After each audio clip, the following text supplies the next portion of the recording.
Emma Langley pulled her carry-on suitcase along the polished floor of Denver International Airport, her heels clicking in a steady rhythm.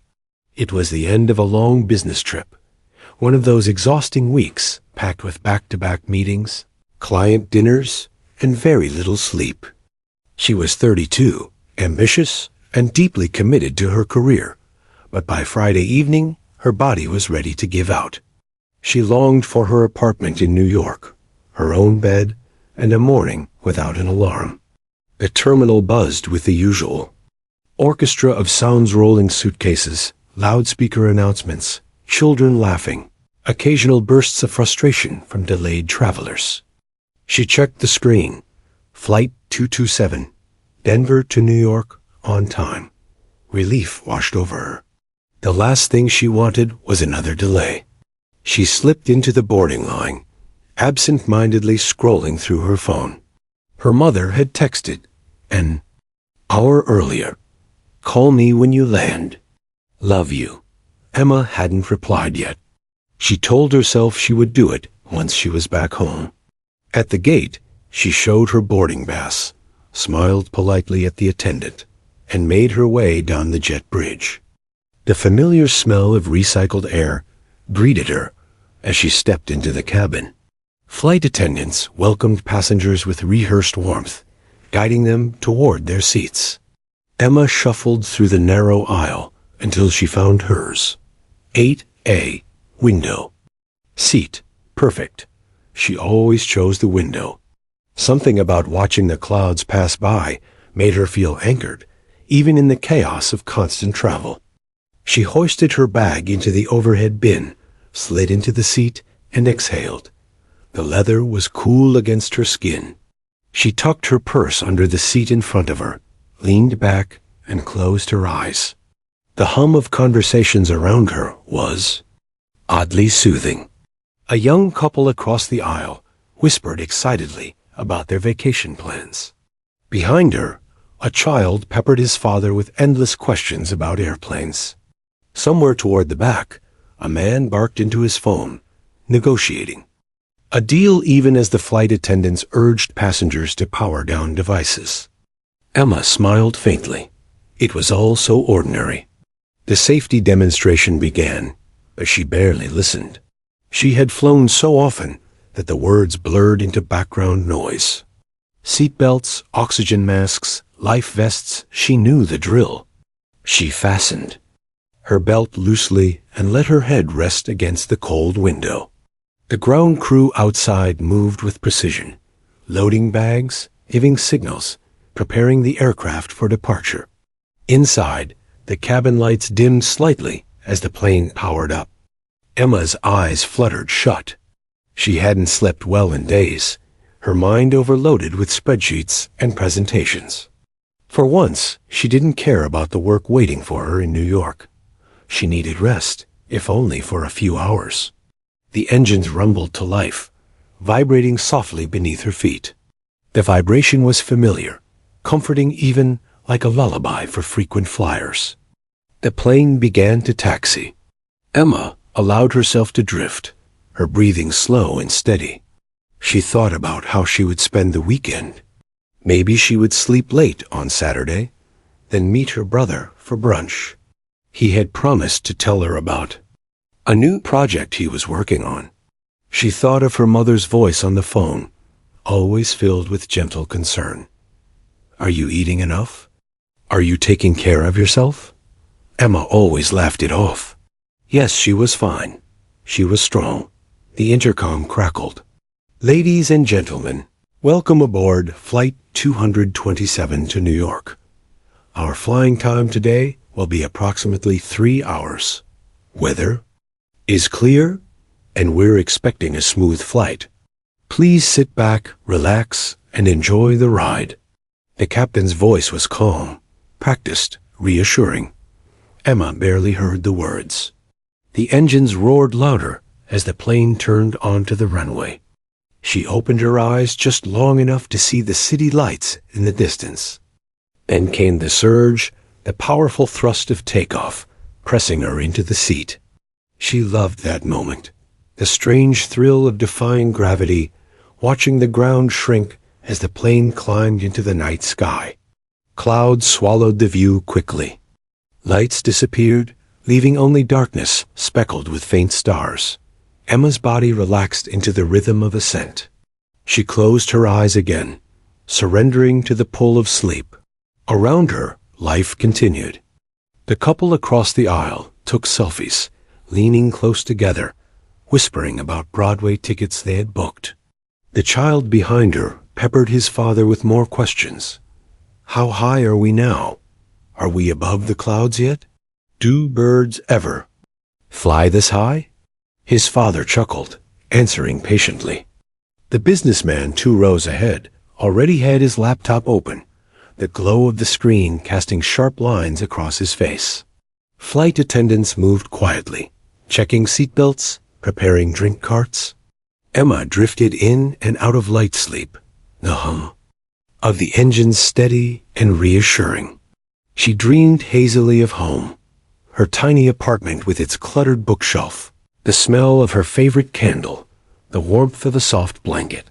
In her dream, she was safe, grounded, far from airports and deadlines. Minutes passed, maybe longer.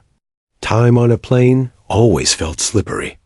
She shifted in her seat, adjusting the thin airline pillow behind her neck. The engine's constant roar faded into the background of her consciousness, like white noise. But then something odd. A faint vibration ran through the fuselage, enough to stir her half awake. She opened her eyes briefly, noticing the reflection of cabin lights against the window. Outside, only darkness stretched endlessly.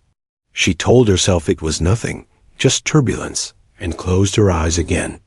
The attendant's voice came over the speaker, offering drinks and snacks. The cart rolled closer, clinking with bottles and cans. Emma decided against ordering. Sleep mattered more than a ginger ale or tiny bag of pretzels. She shifted again, tucking her jacket tighter around her shoulders. The businessman beside her sighed loudly, scrolling through emails.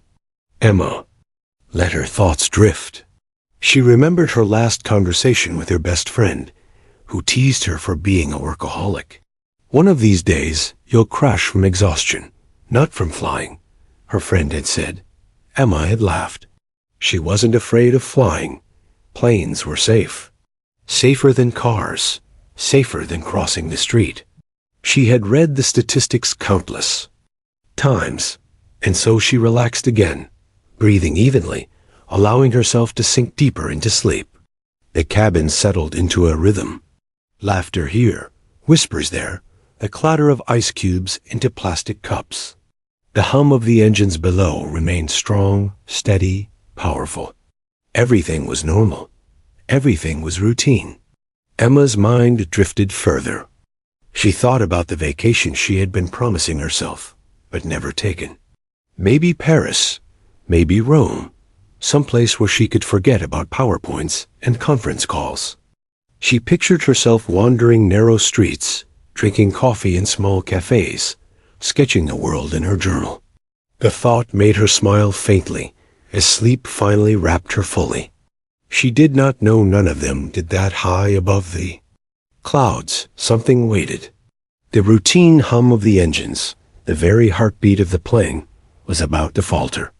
In minutes, her world would shift from comfortable monotony to unthinkable terror. But for now, in seat 8A, Emma was sleeping. The first jolt came like a sudden kick from beneath the plane. Emma's eyes snapped open, her body instinctively stiffening against the seat. At first, she thought it was turbulence, the kind she had felt hundreds of times before. But this was different. The vibration was sharper, angrier. The overhead compartments rattled. A startled gasp rose from several rows behind her, followed by the unmistakable crash of a drink cart tipping slightly. Then came the sound. It was a thunderous bang, metallic and hollow, reverberating through the cabin like a giant drum. People looked around wildly, searching for explanations. Some clutched their armrests. Others leaned into the aisle, trying to peer toward the wings. Emma's heart was already pounding. She glanced out her window, but the night sky revealed nothing except a dark expanse, clouds flickering faintly with distant lightning. A second jolt followed, stronger. The entire fuselage shuddered violently, as though the plane had hit a nigh invisible wall. Trays slid from laps, cups overturned. A baby began screaming near the rear, her cries piercing above the low roar of voices that had begun to swell. Emma's pulse surged. She felt heat rising to her face, a pressure tightening. In her chest, then silence. Not silence in the ordinary sense, but something far more chilling. The comforting roar of the engines, the constant hum that every passenger unconsciously relied upon, was gone. What replaced it was the whistling rush of air outside, a hollow scream of wind tearing past the metal shell. The absence of engine. Noise was deafening. Emma sat frozen. She had flown often enough to know one engine failing was rare, but survivable. Planes could keep flying on one, but both. Was that even possible? Her mind refused the thought, but her ears confirmed it. Nothing but wind. The businessman beside her muttered, "What the hell was that?" His voice cracked with fear, eyes wide behind his glasses. He gripped the armrest so tightly his knuckles turned white. A mother in the row ahead reached across her two children, pulling them close. One boy began to whimper, his small voice breaking into sobs. "Mom, what's happening?" he asked, his words muffled by her shirt. The cabin filled with chaotic whispers, voices overlapping in a desperate chorus. Did we hit something? Is it lightning? The engines. I don't hear them. Oh God, oh God. Then the intercom clicked on. Ladies and gentlemen. The captain's voice was calm, but the deliberate slowness betrayed the gravity of the situation.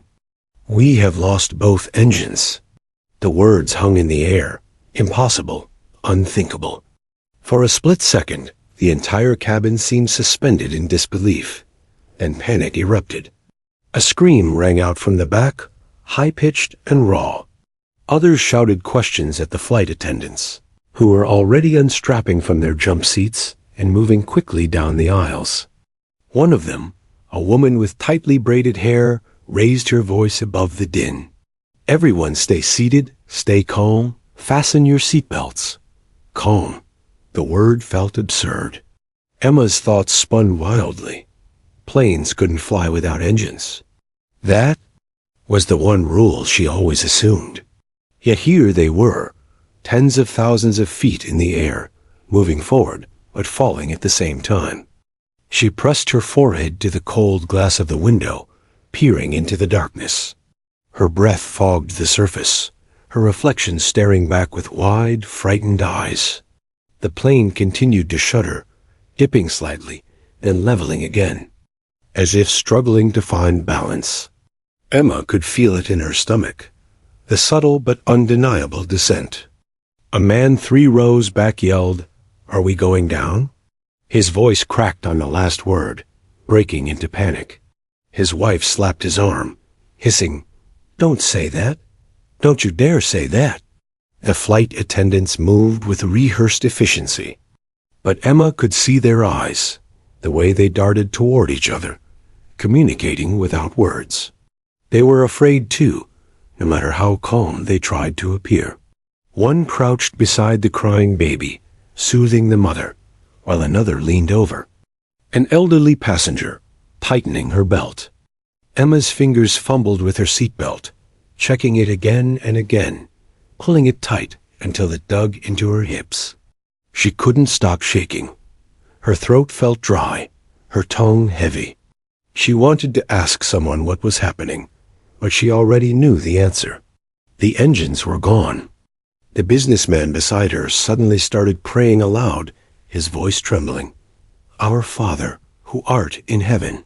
His words tumbled quickly, frantic, as if speed could ensure deliverance.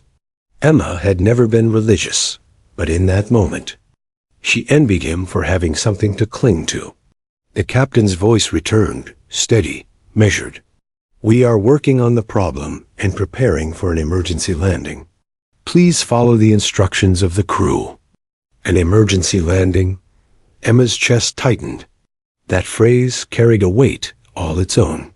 She pictured fields, highways, rivers, anywhere the plane could try to touch down.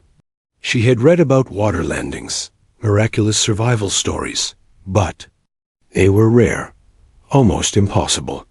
She imagined the ground rushing up at terrifying speed. Her breath came fast, shallow. She forced herself to inhale deeply, but it didn't help.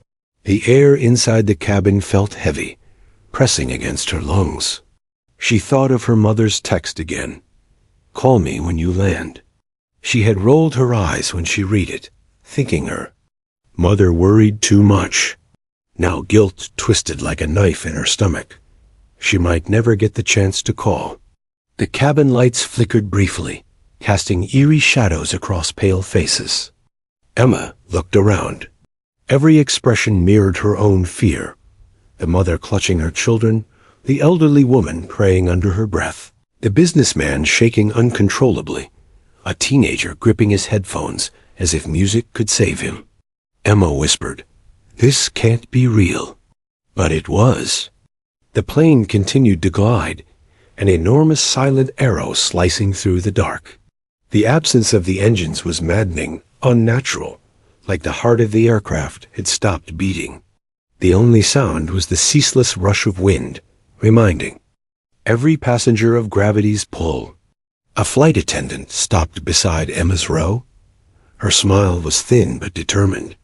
"Ma'am, keep your belt fastened and stay calm. We'll guide you through everything." Emma nodded numbly. Words refused to leave her lips. She closed her eyes, willing herself not to cry.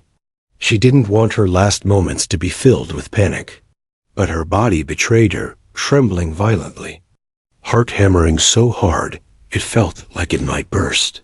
She thought of her brother's laughter, her mother's gentle hands, her best friend's teasing voice. Memories flashed rapid fire, precious fragments of a life she wasn't ready to leave behind. The businessman gripped her arm suddenly. "We'll make it, right? They'll land us safe." His eyes were wide, desperate.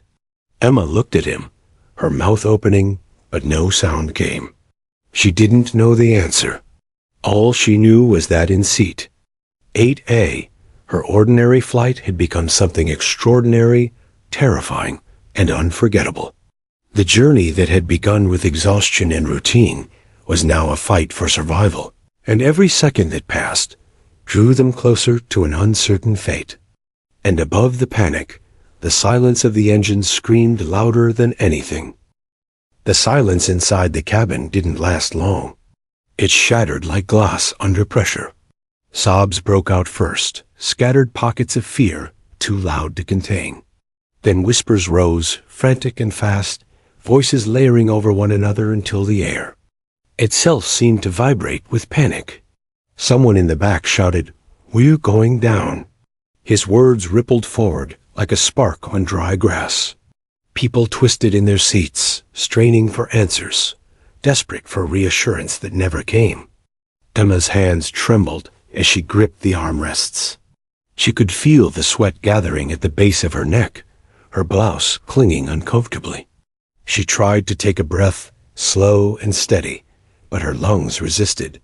The air tasted sharp, metallic, as though fear itself had a scent. A flight attendant rushed past, her heels striking the floor in sharp, purposeful steps. She stopped near the center of the cabin, clapped her hands firmly, and shouted, "Everyone listen to me." Her voice cut through the noise for a moment. Faces turned toward her, some tear-streaked, some blank with shock. "Keep your seatbelts fastened. Do not get up. We are trained for emergencies. Follow our instructions, and we will get through this together." The words were steady, but Emma saw the tremor in the woman's hands as she demonstrated the brace position. She folded forward, head down, arms crossed, movements sharp and practiced. "Do as we say, stay seated. the attendant urged, her voice breaking slightly on the last word. Emma tried to mimic the motion, but her body fought her. Her muscles were locked, rigid with fear. She forced herself forward, folding until her forehead nearly touched her knees. The seatbelt cut against her stomach, reminding her that this flimsy strip of fabric was all that tethered her to safety. The businessman beside her was muttering again, words tumbling incoherently. She caught fragments. Not like this. Not supposed to happen. Oh, God. His fingers tapped compulsively against his thigh, a staccato rhythm of terror. From behind came the sharp cry of a child. Emma twisted slightly and saw the little boy she'd noticed earlier, his wide eyes wet with tears. His mother pressed him close, whispering fiercely into his hair. "It's okay, baby. It's okay. Just stay still." But her eyes, darting side to side, betrayed anything but calm. The plane dipped suddenly, a sharp drop that pulled a collective scream from the passengers. Emma's stomach lurched as though gravity had yanked her downward. For a terrifying moment, it felt like the aircraft was free falling. Then it leveled again, smoother, but the sensation lingered, a cruel reminder that they were descending whether they wanted to or not. Emma pressed her forehead to the cold window. Outside, the sky was a vast, featureless black. Occasionally, she caught glimpses of faint starlight, but there was nothing below, no city lights, no horizon, only darkness swallowing everything. She longed for something solid to hold on to, a landmark to prove they were still connected to. Earth. But there was nothing. "Why aren't we hearing anything else from the cockpit?" someone demanded loudly from the aisle across. "They need to tell us what's happening." The attendants exchanged glances, but kept moving, checking seatbelts, adjusting oxygen mask panels. Their movements efficient, deliberate. Their silence on that question spoke volumes. Emma tried to think logically. Planes could glide, she told herself. She'd read that once. They didn't just drop like stones. Pilots were trained for emergencies. Maybe they were aiming for an airport right now. Maybe everything would be okay. But her body refused logic. Her pulse thudded in her ears, drowning out rational thought. Her palms were slick, her jaw clenched so tightly it hurt. She forced herself to inhale deeply through her nose, exhale slowly through her mouth, just like she'd learned in yoga. It didn't work. The terror was too big, pressing against her chest like a heavy weight. Beside her, the businessman suddenly grabbed her arm. His grip was tight, desperate. "Do you think we'll make it?" he asked, his eyes darting wildly. His voice cracked like brittle glass. Emma froze. She wanted to reassure him, but no words came. Her mouth opened, then closed. Again. The truth was, she didn't know. Nobody did. All she could manage was a small, shaky nod. He released her slowly, muttering again under his breath. The intercom clicked. The captain's voice returned, calm, deliberate.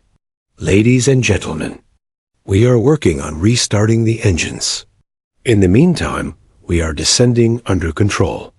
Please remain calm and follow crew instructions." Restarting the engines. Emma clung to that phrase like a lifeline. Restarting meant there was still hope. She tried to picture the cockpit, the captain and first officer flipping switches, scanning dials, their hands steady despite the crisis. She wanted to believe in them, in their training, in their ability to pull off the impossible. But the plane continued to sink lower, a slow but undeniable fall. She could feel it in her body, the subtle tilt, the pressure in her ears as altitude slipped away. Another dip jolted the cabin. Gasps and cries echoed. The overhead bins rattled violently, one popping open and spilling a bag into the aisle. A flight attendant rushed to shove it back, her movements frantic but controlled. Emma thought of her family again. Her mother, her brother, her best friend. She imagined them sitting around her dining table, laughing, safe. The vision was so clear it hurt. She didn't want them to remember her as a headline on the news, another victim of a tragic crash. She wanted another chance to say the words. She hadn't said enough. I love you. Don't worry about me. I'll be home soon. Her throat tightened painfully. Tears welled in her eyes, hot and unwelcome. She blinked them back furiously, refusing to break down. If these were her last moments, she wanted to meet them with some measure of strength, even if her body shook with fear. Across the aisle, a man clutched a small Bible to his chest, rocking slightly as he whispered verses. The couple she'd noticed earlier held hands tightly, their faces pale but united. Strangers exchanged looks of shared terror, an unspoken bond formed by circumstance. Emma realized how fragile it all was. Every routine flight she had ever taken, every moment of security she had felt, none of it was guaranteed. Safety was an illusion, a story people told themselves to board airplanes without fear. But here, high above the invisible ground, the truth pressed in. Life could unravel in an instant. Another announcement blared from the attendants. Heads down, stay in brace position until instructed otherwise. Their voices rang firm, commanding. Emma folded forward again, pressing her forehead against the seat in front of her. Her arms wrapped around her head, her breath loud in her ears. She tried to steady it, counting each inhale, each exhale. 1, 2, 3. 1, 2, 3. It barely helped. Her whole body trembled, every muscle taut with anticipation. She thought of all the things she still wanted to do: travel the world, fall in love, write the book she always talked about, but never started. It all seemed so trivial now, yet unbearably precious. The idea of it slipping away made her chest ache. The businessman beside her was whispering again, this time softer. Please, God, please. His hand brushed hers briefly, and she didn't pull away. In that moment, they were no longer strangers. They were two souls bound by fear, clinging to whatever hope remained. The plane continued its silent descent, a fragile vessel hurtling through the night, hundreds of lives hanging in the balance. Emma squeezed her eyes shut. She did not know what awaited them, only that she wanted desperately to survive long enough to find out. The intercom crackled again. For a brief, breathless second, the entire cabin stilled, every passenger clinging to the captain's voice, as if it were the only lifeline left. Ladies and gentlemen, he said, calm but heavy, every syllable weighed with authority and urgency. We have lost engine power. We are preparing for an emergency landing. Please listen carefully to the crew and follow all instructions. The words landed like blows. Emergency landing. For many, it meant survival was still possible. For others, it was confirmation of their worst fears. Either way, it pulled the thin veil off the truth. They were not safe. A collective murmur spread through the cabin. Some passengers sobbed openly now. Others clutched hands tightly, gripping strangers as though human contact alone might anchor them against the chaos. The boy behind Emma whimpered louder. Mom, what does emergency mean? His mother kissed his forehead and lied with trembling lips. It means we'll be okay, sweetheart. Emma pressed her nails into her palms. Her body was shaking, but her mind was sharper than ever, hyper-aware of every detail, the faint smell of coffee lingering from the drink service, the uneven rhythm of someone's rapid breathing 2 rows back, the flicker of the overhead lights. Every sense screamed that something irreversible had shifted. The flight attendants sprang into action, their voices strong, rehearsed, practiced. Everyone, please review the safety card in the pocket in front of you. Place your head down, and arms over your head in the brace position when instructed. Remove sharp objects from your pockets. Tighten your seatbelt low across your hips. Emma's fingers scrambled for the card. She had seen it countless times, but never studied it. The diagrams suddenly mattered more than anything. Her eyes traced the outline of a plane skidding on water, passengers lined up on wings, arrows pointing to exits. She swallowed hard, forcing herself to absorb every line, every instruction, as though memorization could guarantee her survival. A flight attendant passed down the aisle, crouching at intervals to lock eyes with passengers. "Sir, belt tight, feet flat, no loose items." Her tone was firm, no room for argument. She reached Emma's row, crouched, and met her gaze. "Ma'am, you're okay. Head down when we say, arms crossed. Listen for our call. You can do this." Emma nodded stiffly, unable to speak.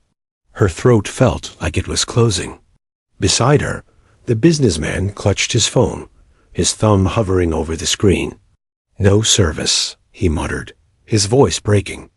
"I can't even text my wife."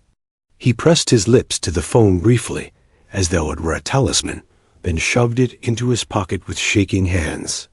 In the back, someone shouted angrily, "We need to know where we're landing." "Tell us." The fear in his voice cracked like thunder, but the crew ignored him, moving quickly, securing passengers. The plane dipped again, a sharper angle this time, drawing gasps and cries. Emma's stomach lurched, and she gripped the armrests until her knuckles throbbed. She imagined the ground rushing toward them, the metal of the plane groaning as it made contact. Images filled her mind without permission-twisted steel, broken glass, smoke. She shook her head violently, as though she could dislodge them. "Stay with me," she whispered to herself. "Stay here. Don't lose it." Her thoughts darted back to her family. Her mother, waiting in New York, probably watching television. Right now, blissfully unaware. Her brother, who had promised to tell her about his new project over brunch. What if she never heard his laugh again? What if she never had another chance to call her mom back, to say the simple things that suddenly felt like everything? Her chest ached with regret. The businessman suddenly grabbed her hand. His grip was clammy, desperate, but Emma didn't pull away. She squeezed back, and for a moment, they were tethered, two strangers united by fear. "If we get out of this," he whispered hoarsely, "I'm quitting my job. I'm going to be with my kids more." Emma blinked at him, stunned by his raw honesty. Her lips parted, but before she could respond, a flight attendant's voice rang out, "Brace, brace, brace." The command sliced through the panic like a blade. Passengers bent forward, heads pressed against the seats in front of them, arms crossed tightly. Emma folded down, her face nearly against her knees. Her heart pounded so violently, she thought it might explode. She clenched her eyes shut and whispered, "Please, please, please." The businessman beside her was still praying, his voice muffled, his words tumbling over one another. Behind her, the child sobbed, "I'm scared, Mommy." His mother's voice was firm now, unshakable in the face of terror. "Hold me tight, baby. Just hold me tight." The cabin felt like a pressure cooker of fear. Breaths came in ragged gasps, cries stuttered, prayers overlapped in a desperate symphony. Emma forced her mind to anchor to one thing, the instructions. Head down, arms crossed, belt tight, wait for impact, survive. The captain's voice came once more, a steadying hand in the storm. "We are lining up for landing.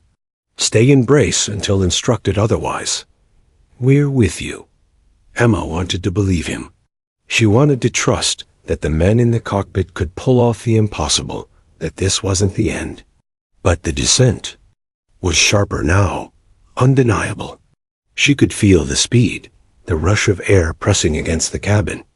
The world narrowed to the rhythm of her breath and the pounding of her heart. Every second stretched unbearably long. She thought of the book she had always meant to write, the story she wanted to tell. She thought of Paris, of cobblestone streets and coffee shops she had dreamed of visiting. She thought of all the small, ordinary moments she had taken for granted: the taste of her mother's cooking, the sound of rain against her apartment window, the comfort of falling asleep on her couch after a long day. The enormity of it hit her.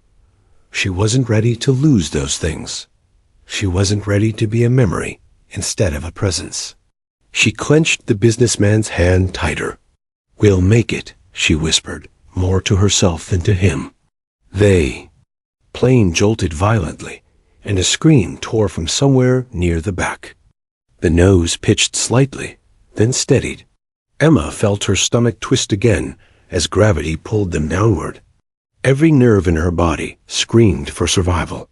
She pressed her forehead harder against the seat in front of her, forcing her mind to focus. This wasn't the end yet. Not while the plane still held together. Not while the captain's voice still spoke above the chaos. Not while hope, fragile and trembling, still flickered inside her chest.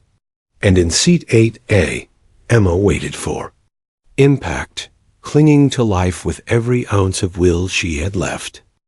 "Brace, brace, brace." The command echoed again, louder, sharper, as if the very air needed reminding. Emma pressed herself tighter into the position, forehead buried against the seat in front of her, arms clamped hard across her skull. Lungs burned as she tried to steady her breathing, but every gasp came jagged, uneven. Around her, the entire cabin moved as one, a sea of bent backs and bowed heads, each person reduced to pure instinct. The world outside the windows blurred. Through the corner of her eye, Emma caught flashes of green fields, a streak of blue. Water, the jagged line of trees rushing closer. The ground wasn't far anymore. The engines, once the thunderous heartbeat of the plane, remained silent. Only the rush of wind filled the void, a relentless roar that swallowed every whispered prayer and muffled sob. Emma squeezed her eyes shut.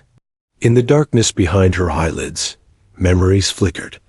Her brother laughing on the phone, her mother's warm smile in the kitchen, the smell of fresh coffee on a quiet Sunday.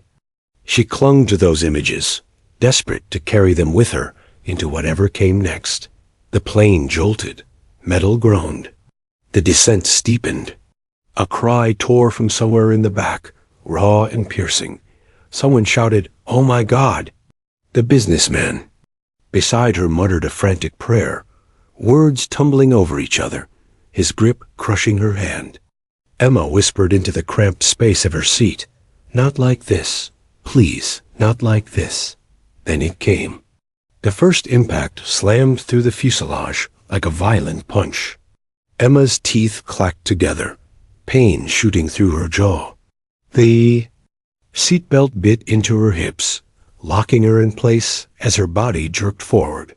The cabin erupted in screams, metal shrieked, luggage crashed from overhead bins.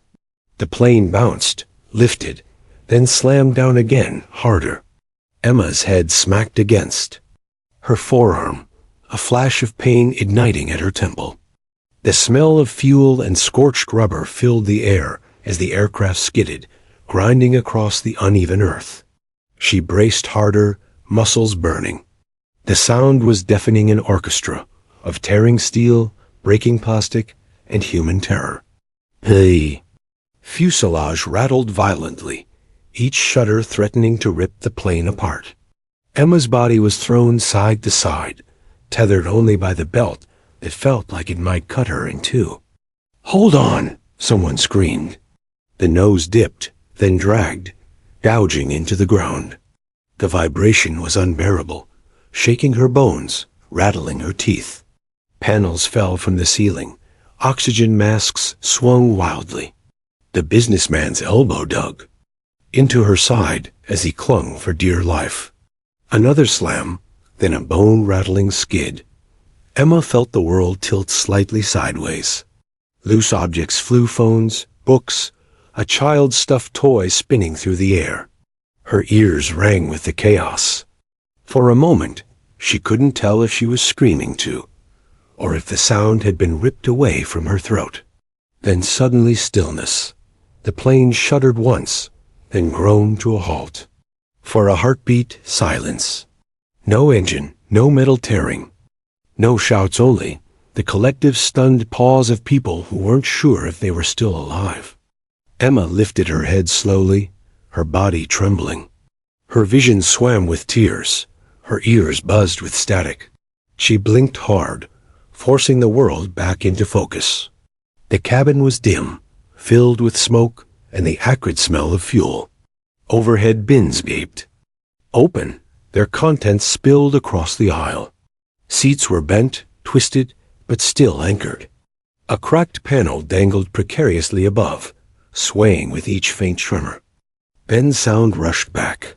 Cries, moans, shouts for loved ones. A baby wailing. The piercing sobs of the boy behind her, calling for his mother. Emma's own voice finally broke free, a ragged gasp. We stopped. Oh God, we stopped. Beside her, the businessman sagged in his seat, forehead against the headrest in front of him. He let out a shaky laugh that dissolved into tears. We're alive, he whispered, over and over, as if saying it could make it real. But the danger wasn't gone. A flight attendant's voice sliced through the chaos, sharp and commanding. Stay seated. Stay calm. Another followed quickly.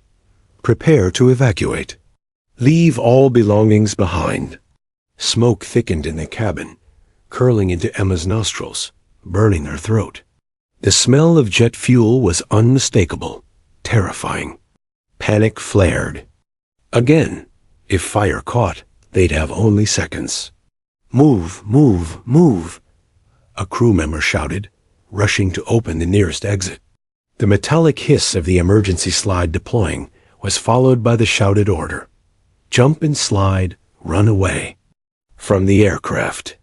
Passengers scrambled, hands fumbling with buckles, bodies pressing into the aisle.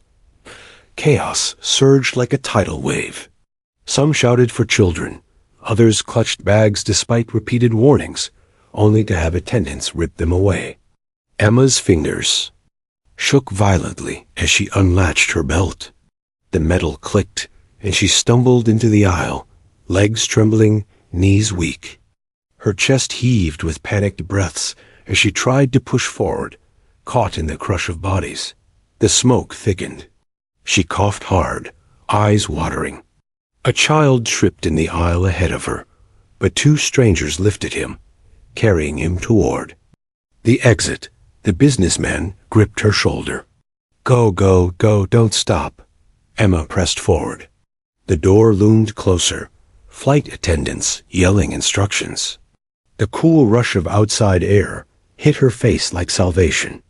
Then it was her turn. Jump, feet first, arms crossed. The attendant barked. Emma didn't think. She leapt. The world spun as she hit the inflated slide, friction burning through her palms as she slid at terrifying speed. Her body launched off the bottom, landing hard on the grass. Pain jolted through her shoulder, but she was too shocked to register it fully. She gasped, gulping fresh air, coughing violently as her lungs cleared the smoke. Around her, passengers scrambled away from the plane, some limping, others collapsing in tears. The smell of fuel was still thick, choking, and the sight of the wounded aircraft made her stomach turn. It sat tilted on torn earth, fuselage scarred, wings battered. Smoke curled from its belly, a wounded beast that had somehow delivered its passengers to the ground. Emma collapsed onto her knees, clutching the dirt in her fists. The solidity of the earth felt unreal, grounding her in a way she couldn't comprehend. Tears streamed down her cheeks, her whole body shaking uncontrollably. We made it, she whispered hoarsely, over and over. We made it.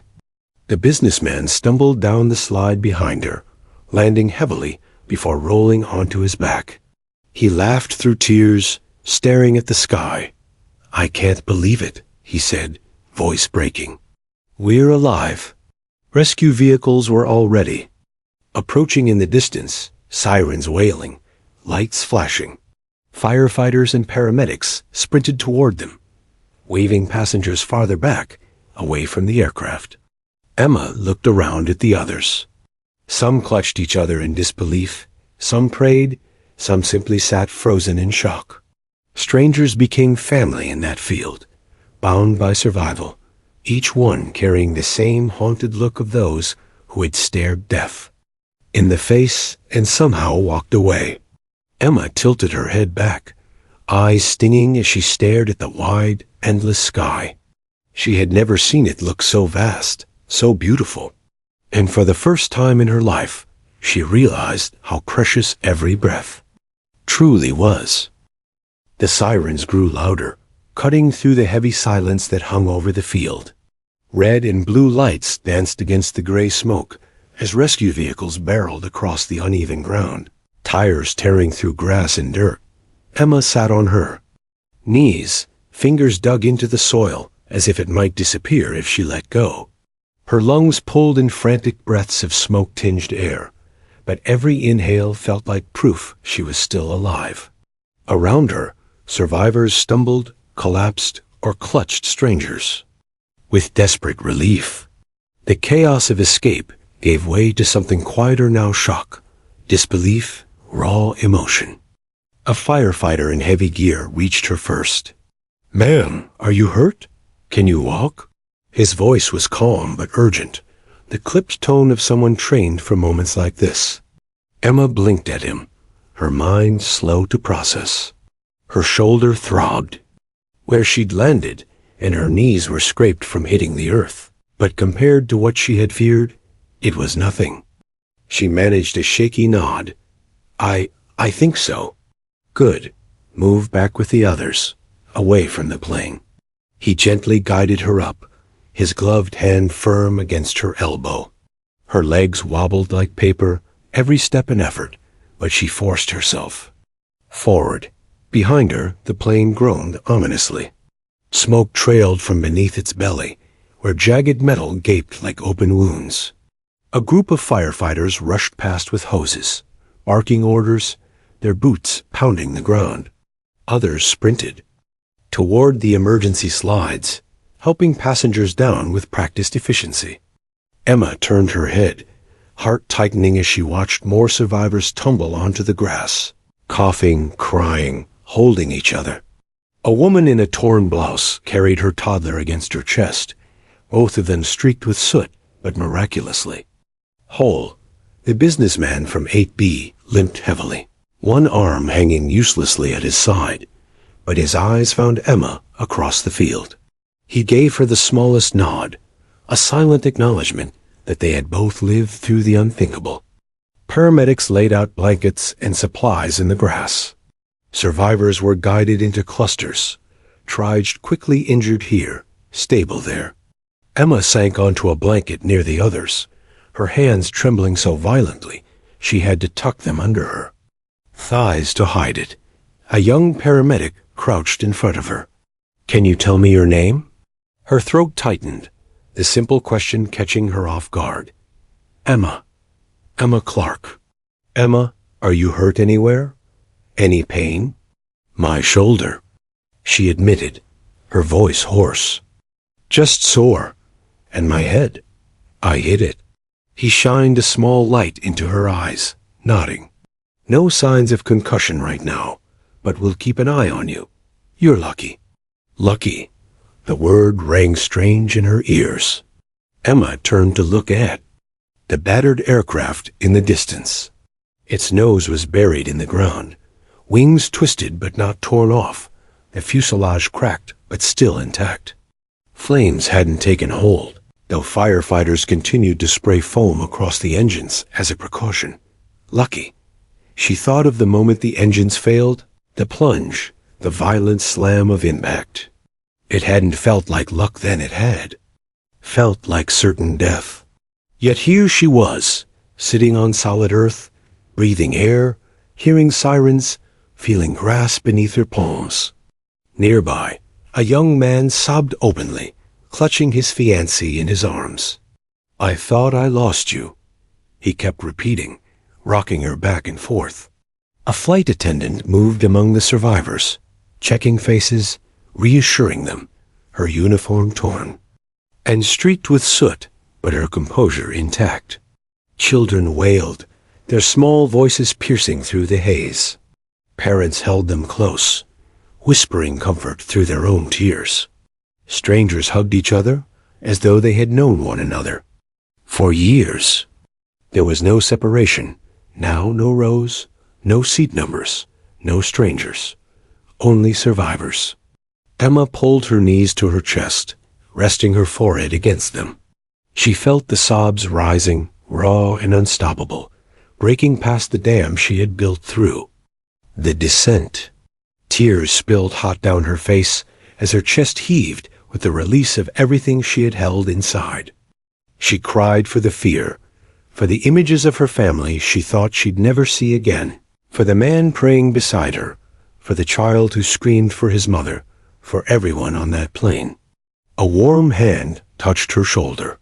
She lifted her head to see the businessman kneeling beside her, his face pale but resolute.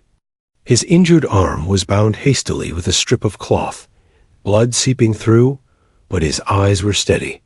"You're okay," he said simply. "We're okay." Emma nodded, though words failed her. The paramedics moved quickly, loading the most seriously injured onto stretchers and rushing them toward waiting ambulances.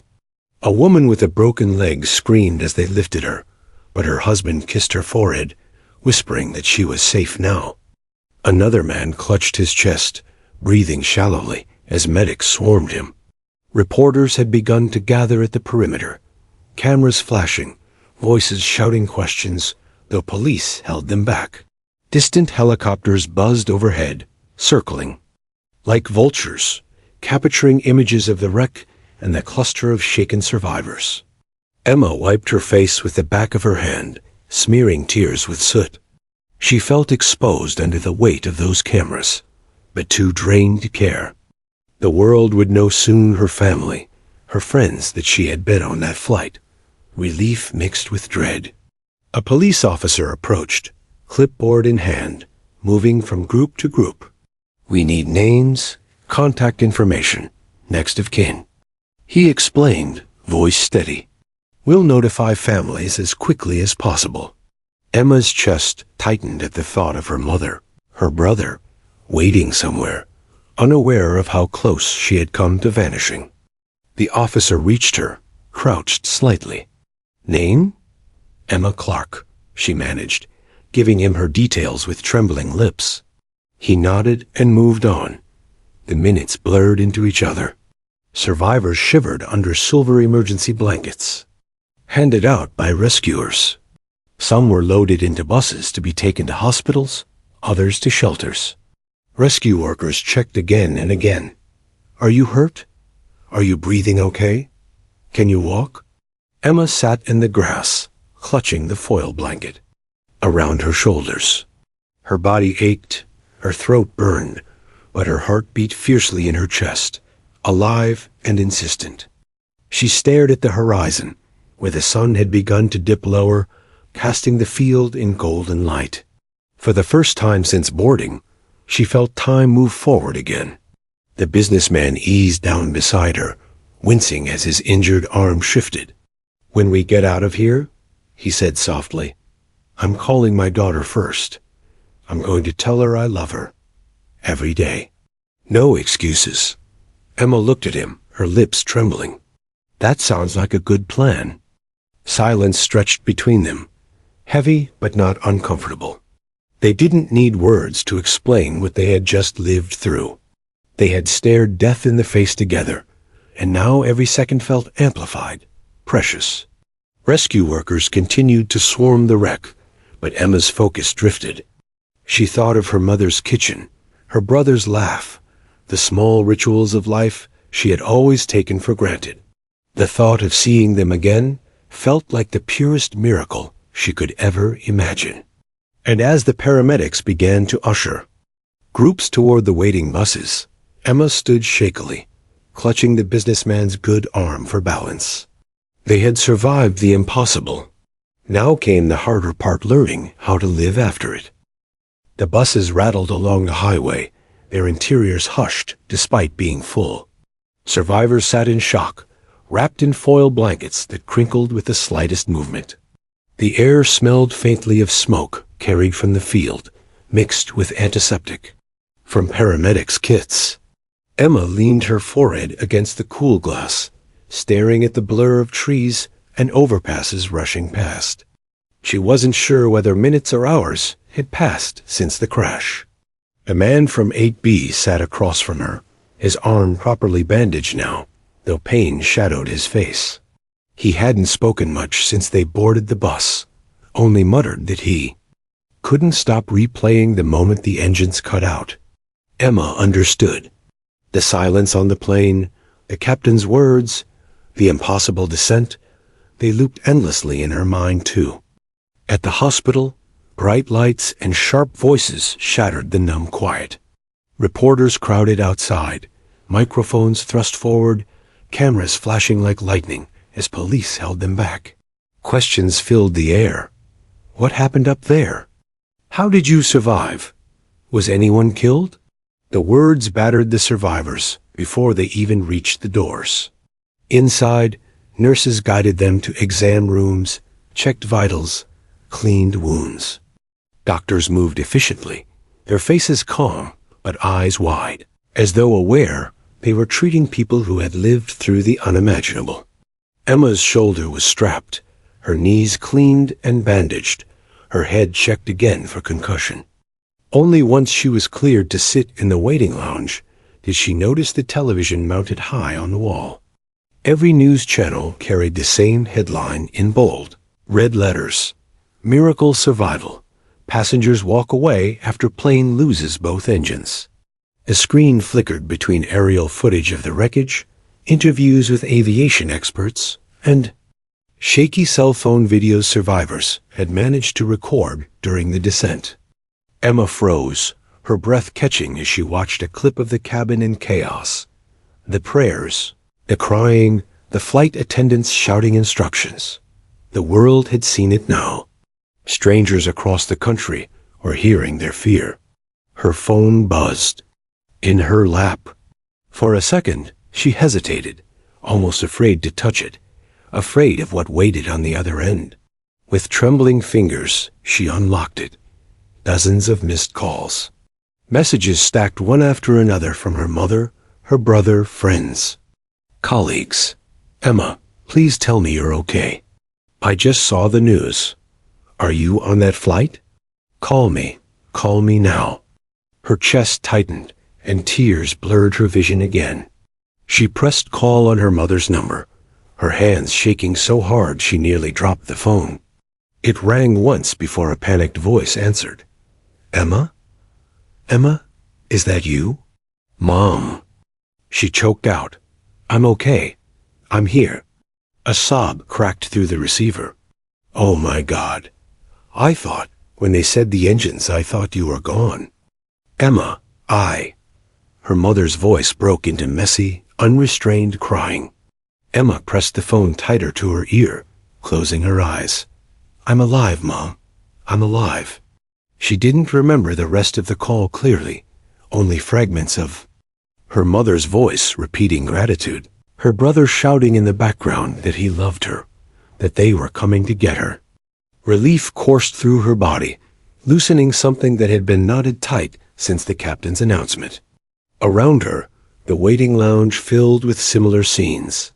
Survivors clutched phones to their ears, some sobbing openly, others too stunned to speak.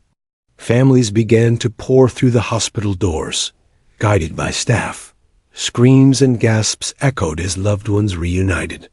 A teenager ran into her father's arms, both collapsing to the floor in tears. A husband lifted his wife from the chair and kissed her forehead over and over. Emma watched, her own heart swelling painfully. She wanted nothing more than to see her family's faces, to touch them and know this was real. Yet beneath the relief was another weight, a darker one. Not everyone was walking into reunions. Whispers circulated quickly. A handful of passengers hadn't made it out of the wreckage. 2 were critically injured, clinging to life. For every miracle, there was loss too. Emma's stomach twisted. She thought of the man who had been praying a row behind her, the woman clutching her child during the descent. She didn't know their fates yet, but she knew this truth. Survival was uneven, and she had been chosen by chance. As night deepened, reporters camped outside the hospital grew louder. Survivors were asked for statements, urged to tell their stories. Some refused, too shaken to speak. Others, trembling but resolute, stood before cameras to describe the terror and the miracle of landing. The phrase spread quickly, the miracle on 281. Social media lit up with hashtags, prayers, and speculation. Emma stayed in her chair, her blanket wrapped tight. The thought of talking to strangers about what she'd lived through felt unbearable. This wasn't a headline. This was her life, her fear, her tears still drying on her cheeks. The businessman sat down beside her, his voice low. They'll want us to be symbols, survivors, proof of resilience. But inside, we'll never forget what it felt like. The silence before the drop, the sound when we hit. Emma nodded, her throat too tight to answer. A nurse approached, smiling gently. Your family just arrived. Come with me. Emma's legs shook as she stood, her body both yearning and dreading the reunion. The nurse led her down a hallway, past flashing cameras and police officers, to a quiet room. The door opened, and her mother rushed forward, arms outstretched, tears streaming down her face. Emma collapsed into the embrace, her knees giving way as she clung to her mother's neck. Her brother wrapped around them both, the 3 of them tangled together, crying into each other's shoulders. You're safe, her mother whispered over and over. You're safe. Emma buried her face against her mother's shoulder. For the first time since the engines failed, she let herself believe it. Later, when the initial flood of emotion eased, she noticed the way her mother's eyes searched her, as though to confirm she was whole.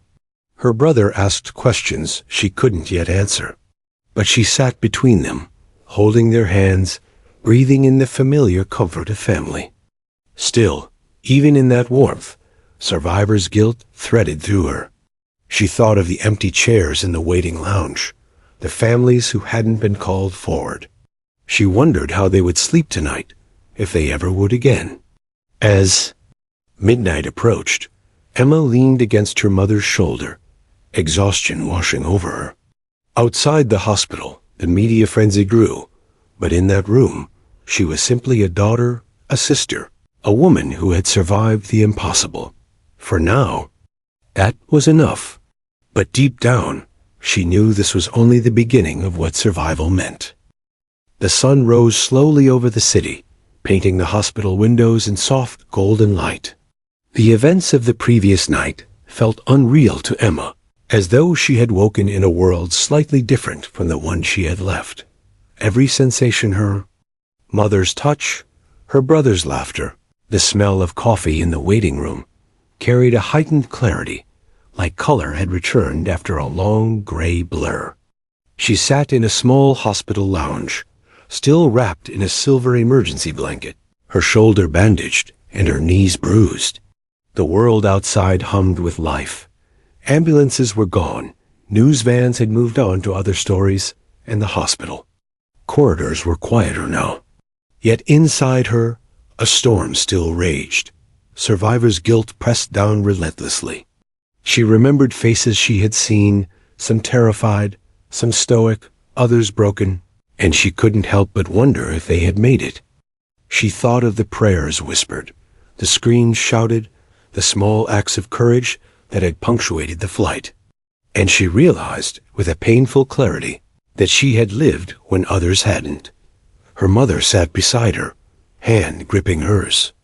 Firmly, Emma, you're safe.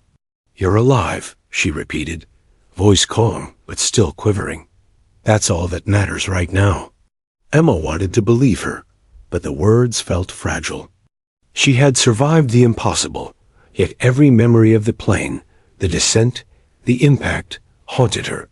The silence of the engines, the way the aircraft had dipped in mid-air, the way she had gripped her seatbelt and prayed, these moments were etched into her forever. She closed her eyes and let herself breathe, forcing her body to relax, even as her mind replayed each terrifying second. One at a time, she began to unravel the knot of fear inside her. A nurse entered the room, clipboard in hand, her steps gentle. "Emma Clark?" she asked softly. "We just need a few follow-up questions before you're cleared to go home." Emma nodded. She answered quickly, almost mechanically. Medical details, injuries, vitals, each word grounded her slightly, reminded her that she was still connected to the world of the living, still tangible and present. Later, in the quiet of a small cafeteria, Emma and the businessman from 8B found themselves seated across from one another. Neither spoke for the first few minutes, each lost in thought. Finally, he cleared his throat. "I can't stop thinking about it," he admitted quietly. "The drop, the silence, the impact. It's like nothing I've ever experienced." Emma nodded. "I know. I keep seeing it in my mind. The engines gone, the cabin screaming, but somehow we're here." He exhaled sharply. "I keep asking myself, why me? Why not someone else?" Emma looked down at her hands, fingers intertwined. "I think about that too. I keep thinking about the people who didn't make it. It's hard to feel relief when you know others suffered. But surviving is something. It's something we have to hold on to." He nodded slowly, understanding. Around them, the world seemed to hum, normally people talking, coffee machines hissing, but inside, the memory of the flight lingered like a shadow. Over the next few days, Emma returned home, embraced by the warmth of family and friends. Every gesture, the hug of a sibling, the kiss on the forehead from her mother, the voice of her best friend calling to check in felt magnified, precious beyond measure.